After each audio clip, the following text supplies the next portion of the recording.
Merci, mon cher président, chers collègues. Bonjour, toutes celles et ceux que je n'ai pas pu saluer. Je voulais effectivement rebondir par rapport au propos du président Sauvadet pour vous dire que les Outre-mer font la richesse de ce pays, de notre nation, de l'Union européenne. Si la France dispose d'une zone économique aussi large, c'est aussi à travers sa présence sur l'ensemble des continents et des océans de cette planète. Aujourd'hui, nos collectivités d'outre-mer sont attaquées. Il y a le problème de la vie chère. Tout le monde a conscience que quand vous payez des produits de première nécessité à 30-40% plus élevés par rapport à ce qu'on prix constaté ici en Hexagone, cela devient intolérable. Alors même que vous entendez que dans les circuits économiques, certains opérateurs se font des bénéfices plus qu'exorbitants.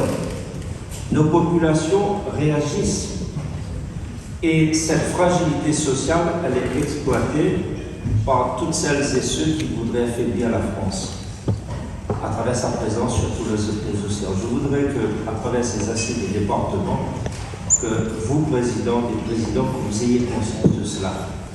Que nous sommes, et j'ai entendu, vous l'avez dit, nous sommes porteurs des politiques de solidarité. Moi, j'ai envie de dire plus que cela, nous sommes porteurs de la cohésion de notre territoire et de la cohésion de notre nation. Nous faisons société à travers les départements, mes amis.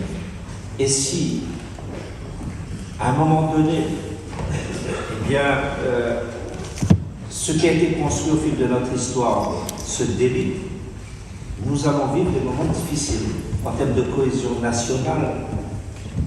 Lorsque le couple commune-département a été institué par Napoléon, ce choix de cohésion nationale a été porté après la Révolution française, avec l'apparition des préfets et des départements. Et des communes, parce que là aussi, le couple commune-département fonctionne, mais je dis que le couple État, à travers la présence des préfets et des départements, doit fonctionner. Nous faisons société à travers les 103 départements. Si ces départements sont fragilisés, c'est toute la cohésion nationale qui sera remise en cause.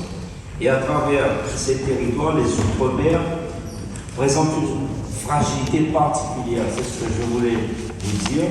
Et lorsque parfois vous voyez que nous, présidents des départements d'Outre-mer, nous avons des discussions directement avec nos ministres, notamment le ministre des Outre-mer, c'est pour lui faire partager nos difficultés et nos particularités, nos spécificités. Dans l'ensemble national, nous avons nos propres spécificités. Si vous prenez le mieux du bien vieillir, vous êtes départements, les uns juxtaposés aux autres.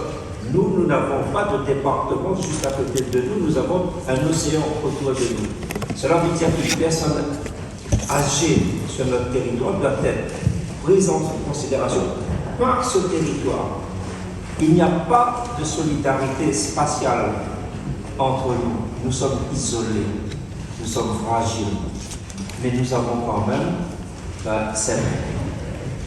cette volonté d'agir et de ne pas rester les bras croisés. C'est pour cela que souvent vous allez entendre la voix des Outre-mer et ses différences. Cela ne veut pas dire que nous ne partageons pas les mêmes combats, les mêmes ambitions. Je suis avec vous sur tous les sujets que vous avez évoqués, en termes de défense des finances publiques et des finances de nos collectivités. Mais nous, pour ce qui concerne les Outre-mer, nous devons aller encore un peu plus loin. Parce que, je vous l'ai dit, à travers les Outre-mer, c'est la nation française qui est attaquée. S'il y a des violences dans les rues en Outre-mer, c'est parce qu'il y a des influences venant de pays extérieurs pour affaiblir la France, pour affaiblir notre nation. En Martinique, en Nouvelle-Calédonie, et ne croyez pas que la Réunion soit épargnée par ces mouvements de géopolitique. Nous le sommes. Et moi, je suis un président qui veille à la stabilité institutionnelle de la Réunion. j'ai dit non à ceux qui ont signé cet appel de Fort-de-France pour plus d'autonomie pour les Outre-mer, parce que je sais où cela va nous mener. Je ne veux pas d'assemblée unique à La Réunion, je ne veux pas d'évolution institutionnelle, je veux de la stabilité, parce que nous sommes sur une trajectoire positive. Mais nos fragilités m'amènent à considérer que dans cet ensemble, nous devons exprimer une voix qui soit un peu différenciée, tout en partageant, bien évidemment, l'ensemble des sujets que vous portez, que nous portons ensemble. C'est ce que je voulais vous dire.